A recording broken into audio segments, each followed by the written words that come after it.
इतना समय पवन।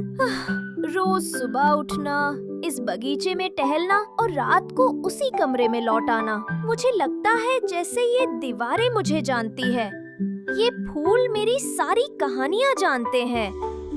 तो कोई बात नहीं राजकुमारी, तुम्हारे दोस्तों की कोई कमी नहीं है। देखो, वो गुलाब का पेड़ तुम्हें देखकर मुस्कुरा रहा है। तुम मजाक कर रही हो? मैं इन दीवारों के बाहर की दुनिया देखना चाहती हूँ। बादलों के बाहर क्या है, जंगल की गहराई में क्या राज छिपे हैं, मैं सब कुछ जानना चाहती हूँ। एक दुनिया है राजकुमारी, लेकिन महाराजा विक्रम के नियमों के अनुसार वो दुनिया तुम्हारे लिए नहीं है। वो कहते हैं बाहरी दुनिया में खतरा छिपा है। खतरा भी साहस की परीक्षा लेता है ना? मैं वो परीक्षा देना चाहता हूँ। मैं सिर्फ राजकुमारी नहीं, बल्कि एक साहसी बनना चाहती हूँ।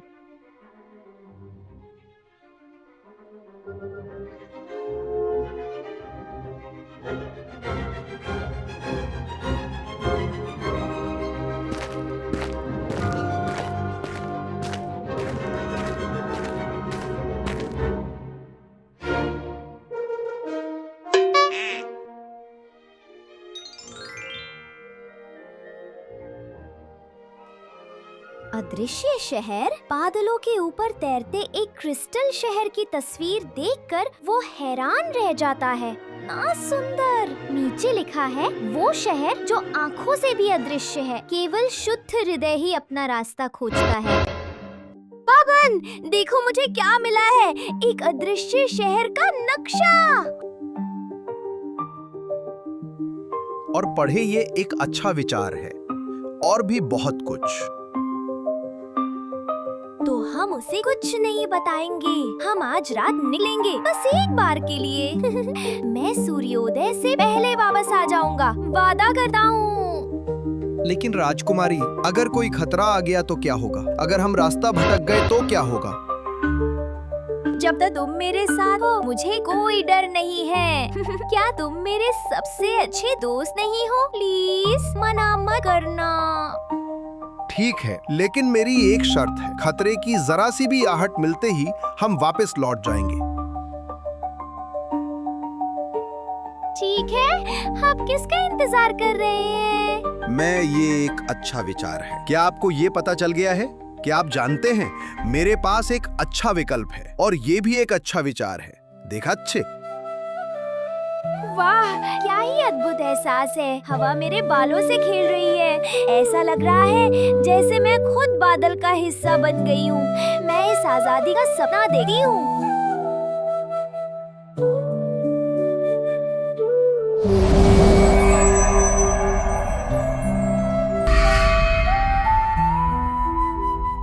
क्या आप जानते हैं, क्या आपने कभी सोचा है, मेरे पास एक अच्छा विकल्प है।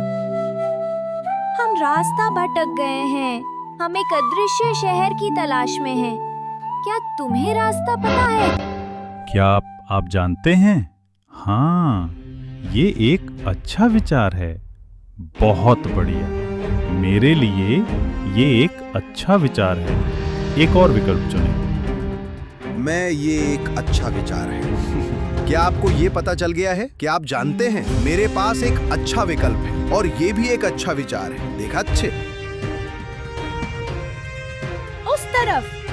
मेरा मन कहता है कि रास्ता उसी तरफ है।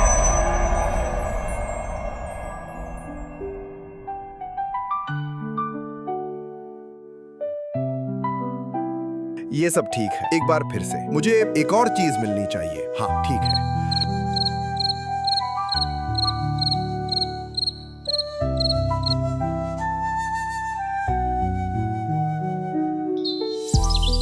रुको पवन, किताब में दिए चित्र में शहर बादलों के ऊपर था, और इस झरने का पानी बादल जैसा धुआं पैदा कर रहा है। मुझे लगता है कि इस झरने के पीछे कोई रहस्य छिपा है।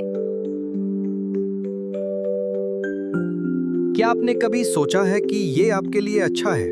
चल दर, मेरे पास एक अच्छा विकल्प है। यकीन मानो दोस्त, हमने मिलकर कितने ही नामुमकिन कामों को मुमकिन बनाया है। हम ये भी कर सकते हैं। आंखें बंद करो और उड़ते रहो।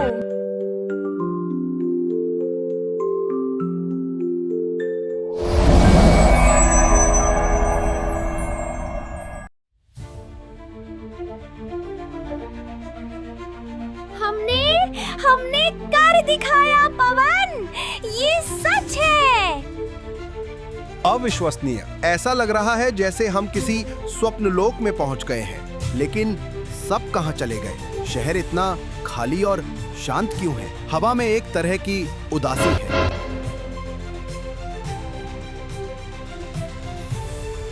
रुको, तुम कौन हो? बिन बुलाए मेहमान, तुम इस पवित्र नगर में कैसे आए? मैं रूपनगर की राजकुमारी सवार हूँ। हम किसी को नुकसान पहुँचाने नहीं आए हैं। हम तो बस इस नगर का इतिहास जानने आए हैं। राजकुमारी सवार, विक्रम की पुत्री। कई वर्षों से मैंने इस नगर की सोई हुई शक्ति की रक्षा की है। केवल कोई शाही खानदान का व्यक्ति, शुद्ध हृदय और अदम्य साहस वाला ही मुझे जगा सकता है। राजकुमारी, तुम्हारा उद्देश्य क्या है? सावधान रहो राजकुमारी, ये कोई अच्छा इरादा नहीं लगता। मुझे कोई डर नहीं है। वो रक्षक के क्रिस्टल पर हाथ रखा है। मेरा उद्देश्य केवल ज्ञान प्राप्त करना और अपने पूर्वजों का इतिहास जानना है। मैं अपनी जड़ों को जानना चाहता हूँ। राजकुमारी, तुम्हारा हृदय पवित्र है, मेरे साथ आओ।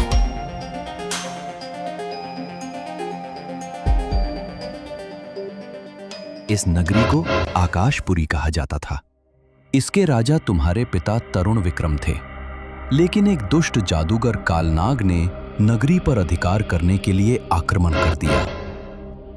पिताजी, राजा विक्रम शहर को बचाने के लिए एक शक्तिशाली मंत्र का जाप करते हैं, जिससे वो लुप्त हो जाता है। लेकिन इस मंत्र के प्रभाव में शहर के निवासी समय की धारा में खो जाते हैं। आपके माता पिता किसी तरह बच निकलते हैं। इसीलिए पिताजी इतने डरे हुए हैं। उन्होंने मेरी रक्षा के लिए सब कुछ किया और मैंने उन्हें गलत समझा। राजा विक्रम ने शहर को छिपा दिया, लेकिन दुष्ट कालनाग पूरी तरह से नष्ट नहीं हुआ। वो इस शहर की छाया में कैद है। आपकी उपस्थिति उसे फिर से जगा सकती है।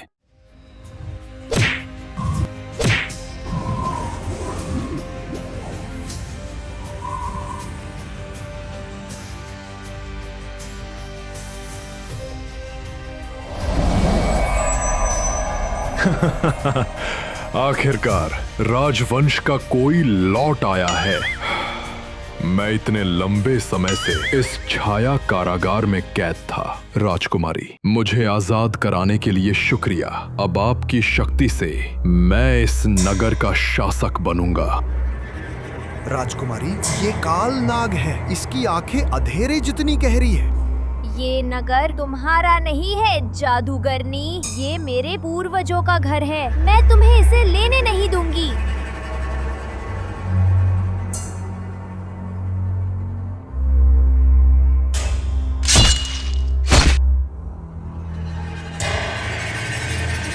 मूर्ख लड़की, तुम अपनी खिलौने वाली तलवार से छाया पर वार नहीं कर सकती। क्या तुम डरती हो? तुम्हारा डर ही मेरी ताकत है। राजकुमारी, पीछे हटो। पवन, बहुत बढ़िया। मैं एक बड़े क्रिस्टल पर अपनी तलवार तानता है। प्रकाश, परछाइयाँ प्रकाश से डरती हैं। प्रकाश, लेकिन इतना काफी नहीं है राजकुमारी। मैं वापस आऊंगा और भी ज्यादा ताकतवर होकर।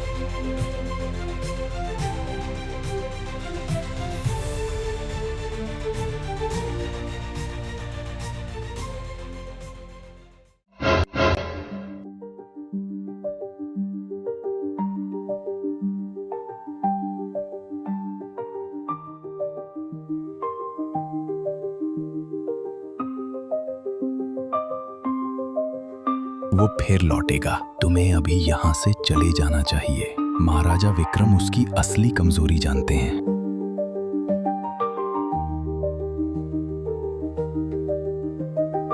लेकिन मैं ये नगर नहीं छोड़ूंगा। मैं अपने घर को इस तरह खतरे में नहीं छोड़ सकता। राजकुमारी, रक्षक सही कह रहा है। ये कोई पलायन नहीं, एक रणनीति है। हमें तैयार होकर लौटना होगा। ज्ञान के बिना साहस अंधा होता है। पवन सही कह रहा है। ये ले लो। वो लग्न को एक छोटा क्रिस्टल फूल देता है। ये नगर की जीवंतता का प्रतीक है। ये तुम्हारा मार्गदर्शन करेगा और तुम्हारे पिता को मनाने में तुम्हारी मदद करेगा।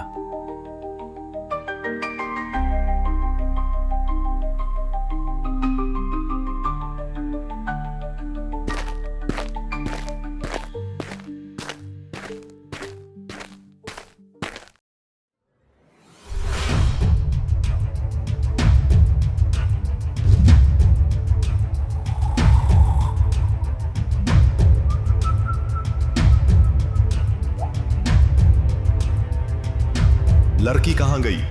मैंने उसे बाहरी दुनिया के बारे में बताया।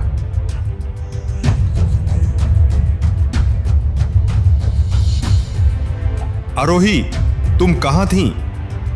मैं बहुत डरी हुई थी। मैं सच्चाई जानने गई थी पिताजी। वह स्फटिक पुष्प राजा को देते हैं। आकाशपुरी कालनाग लौट आया है।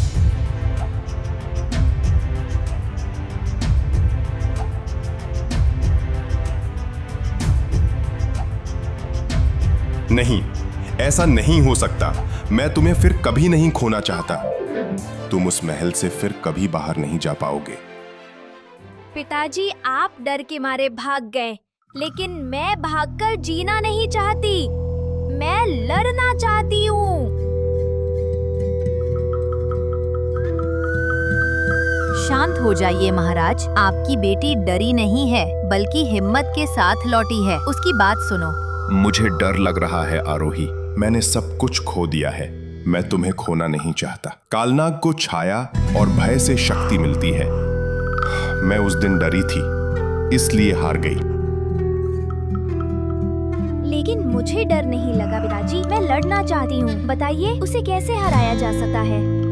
उसकी एकमात्र कमजोरी शुद्ध प्रकाश और निडर साहस है। ये लॉकेट हमारे वंश की रक्षा है। ये सूर्य के प्रकाश को धारण कर सकता है। ये तुम्हारी रक्षा करेगा, लेकिन असली शक्ति तुम्हारे साहस में है माँ।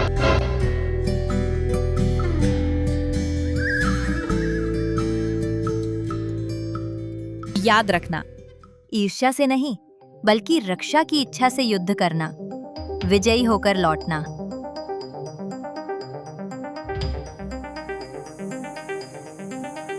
मैं न केवल तुम्हारा पिता हूँ, बल्कि तुम्हारा गुरु भी हूँ। याद रखना, तुम तभी जीतोगे जब तुम भय पर विजय पाओगे। मुझे तुम पर गर्व है माँ।